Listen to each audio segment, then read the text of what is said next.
Hello everyone and welcome back to Toshkinhaus.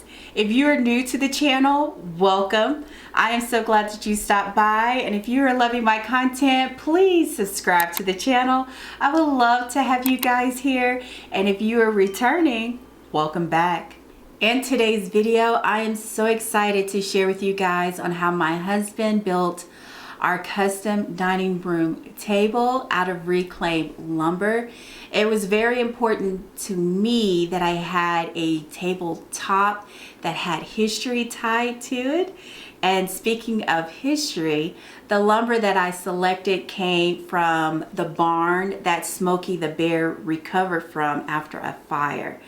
So that is pretty neat to share when we are sitting at the dining room table. I selected the wood that would fit best for our tabletop, and then I had the company plane it down for us. We went in, it came out looking so good. Brought it home, and now it's time to put it together. So without further ado, please welcome my husband. He's going to show you his thought process on how he built the table. So let's hop into today's video.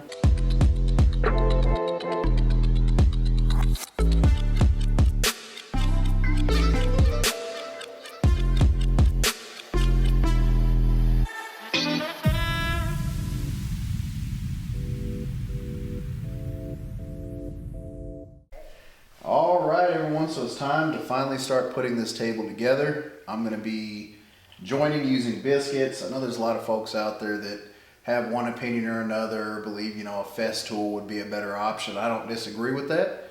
Just a Festool is not in the budget right now, unless they want to sponsor us for the next project. But we'll be using biscuits. It just helps me keep things aligned. These pieces are fairly close to the same depth, but understand this is very old lumber. They had to mill it down, and we definitely wanted to keep some of the character on top of the table, which led to there being some variations. It might be a 32nd of an inch, some might be a 16th of an inch. So want to make sure that these things are nice and level.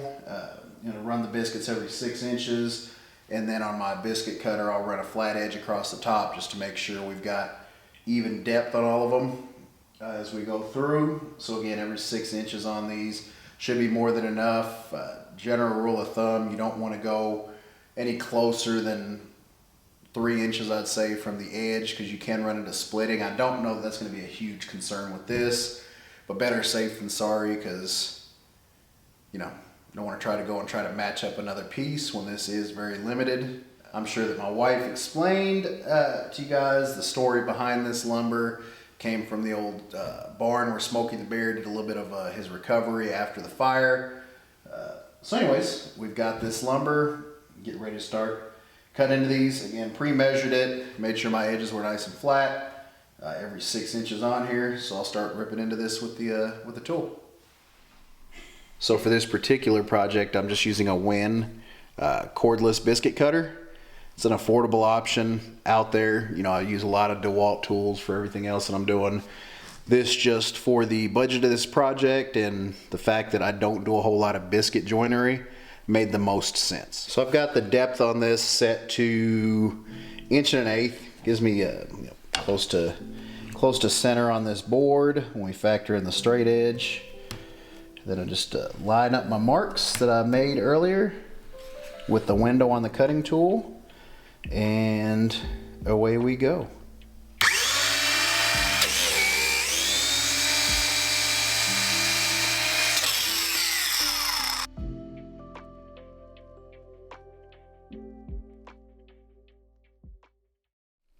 All right, y'all. So like I said, we are doing biscuit joining on this. Be using some DeWalt number 20 biscuits on here. Just gonna do a rough dry fit right now and see how they like it.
So there's two schools of thought when you're joining wood with regards to cleaning your excess glue. So as you bring these pieces of wood together, you're going to have glue coming out.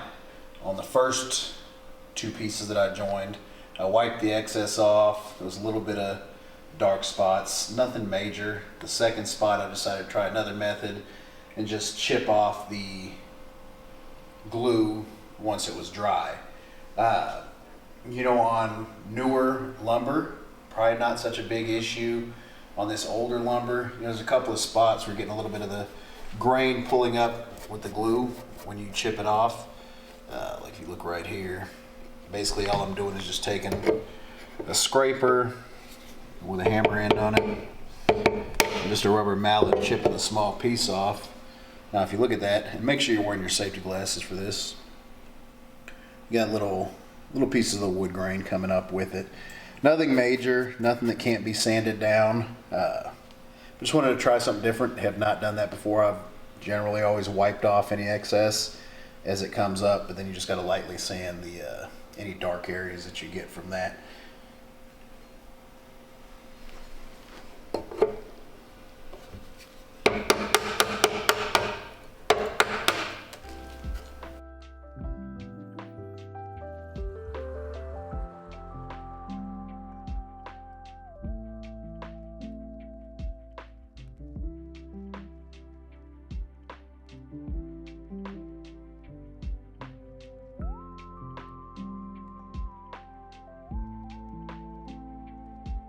We are bringing the two sides of our table together today.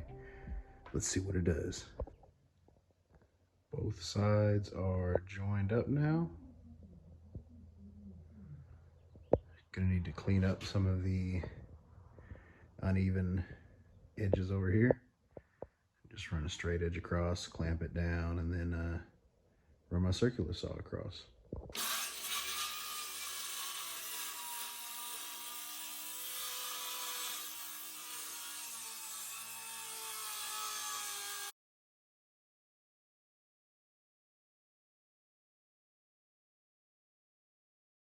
So we're going to be mounting these legs with these inserts and these screws. Pre-drilled my hole, marked out where we wanted our legs. Next thing is to insert that into there, screw it in, the wide blade screwdriver, and proceed to do the rest. If you look at the legs, they are already centered where they were turned on the lathe. I use that center hole to be the marker for my pilot to run these lag bolts in.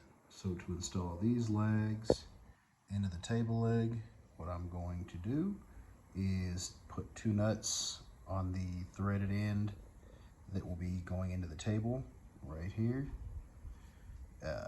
Tightening them against each other and then running it in with a wrench. I try not to use an impact because there's always that chance you could split something, lose focus on what you're doing. And then I will run the screw threaded end into the pilot hole that I drilled. All right, so we need a way to attach the table legs to the table. We're going to do that by utilizing this hardware, putting it into the center of the table leg, and then from there we'll be able to screw it into the inserts that we put into the table earlier. Show you guys real quick how I do this. So you'll need to drill your hole out right here, and then to be able to screw the hardware into the table leg, be using two nuts butted up against each other. We'll be able to screw that into there. And once you've got your two nuts on there, you can use two adjustable wrenches or whichever wrench size your nut is. You're going to hold one side, and then you're going to tighten the other side against it. There you go. Once you've got your nuts fastened on your hardware, you're going to put a adjustable wrench on each one of those nuts and then just tighten them against each other. It doesn't have to be super tight, but it's just enough you can get the grip when you're screwing it into the table leg. So it'll look just like it did beforehand, just that the nuts are tightened up against each other. The next thing you're going to do is once you find the center of your table leg, you're going to drill the appropriately sized hole, which we already did. And the reason you're pre-drilling your hole in there is to keep your wood from splitting. I always recommend pre-drilling your holes. Then you're going to take your hardware here and insert it into there. And you're going to get that started. Make sure you're in there good and straight. And you can finish doing it up with your adjustable wrenches. So once you've got it started in your hole, use your adjustable wrench, put it on the top nut, and it should be pretty easy to just go ahead and screw down in there. And when you're done, do the opposite, undo both of those, and you'll be set. This is the last piece of the table. I'm gonna go ahead and just add a simple pine skirting around it, tying with some of the original wood that's on there that is pine. Just a simple stain, get it anchored down, look nice and clean. All right, y'all. For the skirt, I will be using by far one of my favorite joinery tools. It's a Craig pocket jig. So we upgraded from the original we had the OG. I still have it, still use it from time to time. Upgraded this one a few years back, and it's just great, easy to use. This is how I'm gonna set our pocket holes. You've got the drill bit that comes with it. You adjust it to the hole right here. There's a little gauge for the material that you're working with. You just adjust your stopper to that. And then when you're drilling in to the holes, you've got different options right there. I generally do 2 on the sides if I'm doing a 1x4 or 2x4. And then I'll space them out pretty evenly along the length of the board. But let's get into it.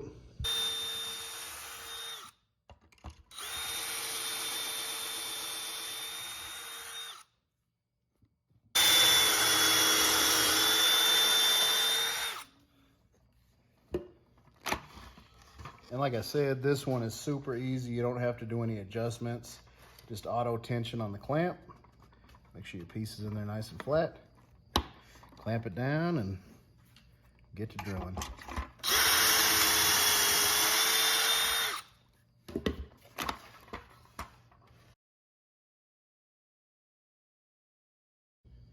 So for the finish on the skirt, we're going to use the same stain that we did on the legs. Just gives it a nice clean look and ties in real nice with the old lumber that we have for the tabletop. It's Special Walnut by Minwax. Just a really nice clean finish. Just a quick sneak preview of how the stain came out. I'm going to let this dry overnight, then use some wax sealer, finish this table up tomorrow.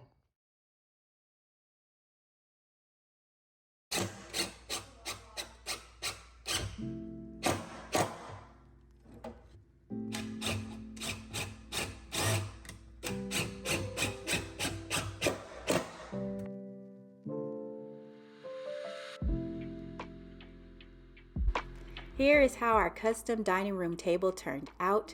I absolutely love the outcome. My husband definitely did a wonderful job building this table. I can't say it enough. My favorite part is the top of the table because of the history tied to the material. Please leave a comment down in the description box to celebrate my husband's hard work. I am so proud of his work. Can't you tell? He is self-taught, but you would know that by the look of his work. I hope this video gives you tons of inspiration. If you would like to see more videos like this in the future, leave a comment on the video. I always appreciate y'all's support and look forward to your feedback. I thank you all for tuning in and watching, and I will see you guys next time.